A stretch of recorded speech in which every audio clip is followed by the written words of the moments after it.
toutes et tous, sensibiliser.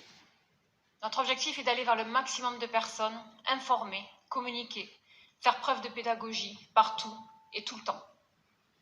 Il nous faut changer de comportement, il nous faut changer nos habitudes. Et parce que cela ne signifie pas renoncer, nous proposons des solutions constructives que si elles sont bien accueillies, changeront durablement notre consommation de déchets.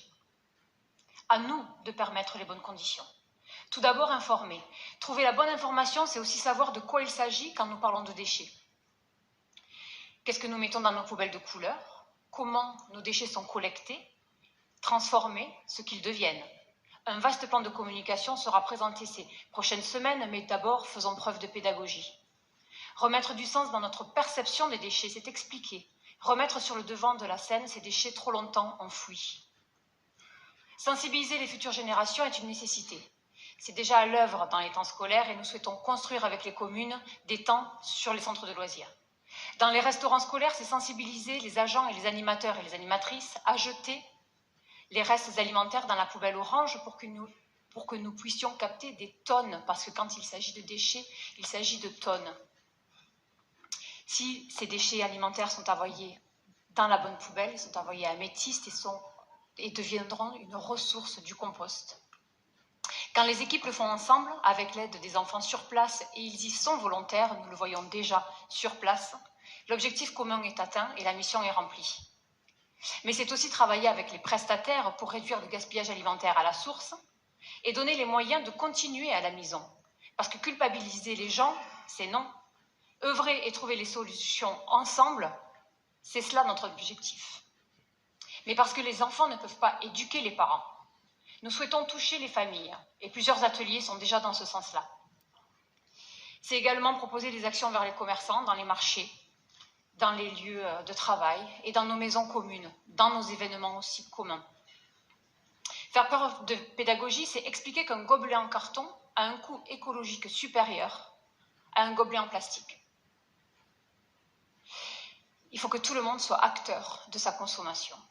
Mais c'est aussi proposer un système mutualisé d'éco-cup, par exemple avec les clubs sportifs.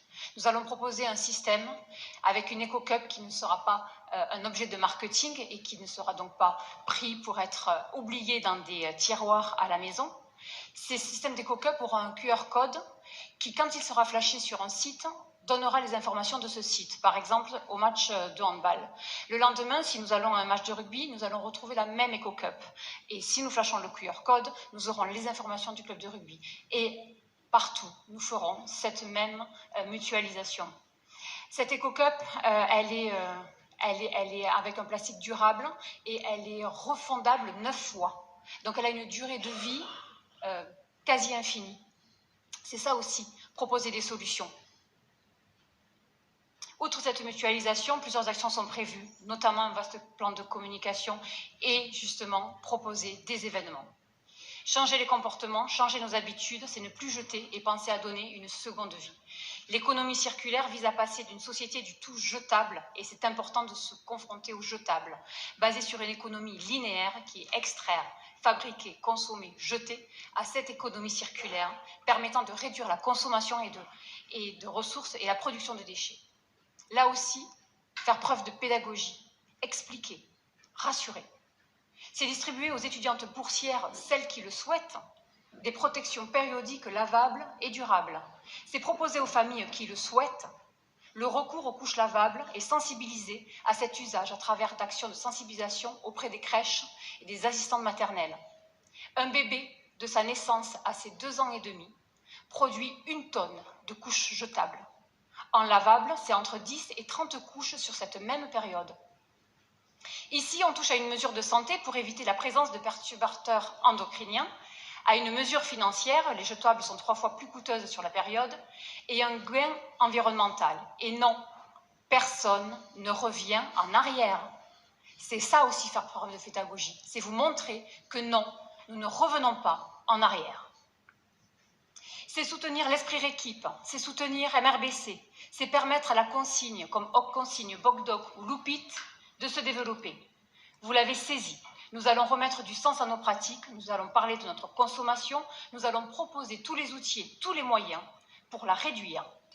Mais nous allons avoir besoin de tout le monde.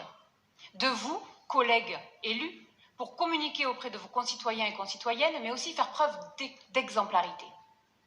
De vous, journalistes, pour relayer, expliquer, en parler. De vous, acteurs économiques, de vous, citoyens et citoyennes qui nous écoutez. Et vous verrez, ça fonctionne. Lorsqu'on franchit le pas d'un composteur de quartier, lorsqu'on passe au couche jetable, lorsqu'on achète dans une ressourcerie, lorsqu'on s'y met, ça fonctionne. Notre politique aussi solidaire et sociale, comme l'a dit François, parce que nous ne souhaitons qu'une seule chose, c'est économiser à toutes les échelles. Ce ne sera pas facile, mais nous y avons toutes et tous à y gagner. Et c'est à nous, politiques, de convaincre, et c'est à nous, citoyens et citoyennes, de faire société. Dans ces temps obscurs, faisons société. Faisons ensemble, et ensemble, soyons fiers. Je vous remercie. Merci beaucoup.